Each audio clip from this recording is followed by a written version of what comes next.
अन्य समाचार पर नजर કરીશું તો અમદાવાદમાં વરસાદની ધમાકેદાર બેટિંગ જોવા મળી રહી છે। અવિરત એકધારે વરસાદ વરસી રહ્યો છે। અમદાવાદની સાબરમતી નદીમાં પાણીની ભરપૂર આવક થઈ છે તો ઉપરવાસમાં ભારે વરસાદને કારણે નદીમાં પાણીની ભરપૂર આવક જોવા મળી અને સલામતીના ભાગરૂપે રિવરફ્રન્ટ વોકવે બંધ કરવામાં આવ્યો છે તો એએમસી અને પોલીસ તંત્ર દ્વારા રિવરફ્રન્ટ પર સુરક્ષા વ્યવસ્થા ગોઠવવામાં આવી છે અને સાબરમતી નદીમાં સતત પાણીનું સ્તર વધી રહ્યું છે। સતત અવિરત વરસાદને કારણે ફરી એકવાર સાબરમતી નદી ગાંડીતુર બની છે, ઓવરફ્લો થઈ રહી છે અને સુરક્ષાના ભાગરૂપે પોલીસ તંત્ર દ્વારા રિવરફ્રન્ટ ફરી એકવાર લોકો માટે લગભગ 24 કે 48 કલાક સુધી બંધ કરવામાં આવ્યો છે। જ્યાં સુધી નદીનું પૂલ લેવલ ના જળવાય ત્યાં સુધી વોકવે બંધ રહેશે।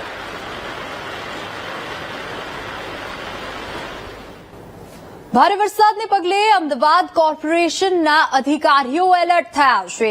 સંત સરોવરમાંથી સતત પાણી છોડાતા રિવરફ્રન્ટ પર અધિકારીઓ સ્ટેન્ડ બાય રાખવામાં આવ્યા છે તો અમદાવાદની સાબરમતી નદીમાં સતત પાણીનો વધારો થઈ રહ્યો છે।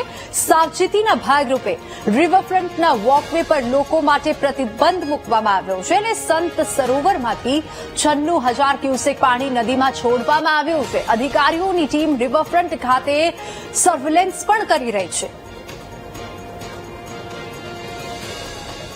આગળ સંત સરોવરથી 96,000 ક્યુસેક પાણી છોડ્યું છે એટલે વોકવે પર ચડી જવાનું એટલે વોકવે પણ અત્યારે પબ્લિક માટે આપણે બંધ કરાવી દીધો છે। વાસણા ડેમમાંથી 69,000 જેટલું પાણી ક્યુસેક છોડ્યું છે એટલે અત્યારે પરિસ્થિતિ કયું એવું છે નહીં ખરાબ, પણ બપોરે પછી થોડું ધ્યાન રાખવું પડશે એટલે અમારા બધા અધિકારીઓ સ્ટેન્ડ બાય છે।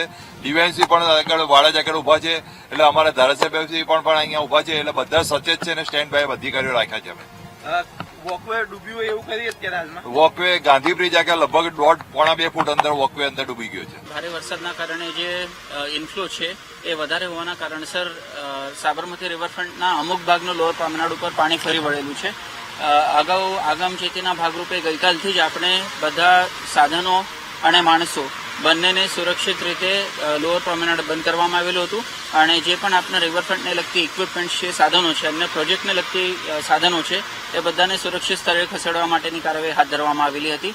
ગઈકાલથી લોકોના અવરજવર માટે લોઅર પ્રોમેનાડ બંધ કરવામાં આવેલું છે અને જ્યાં સુધી નદીનું લેવલ સુરક્ષિત લેવલ સુધી ઘટી ન જાય ત્યાં સુધી આ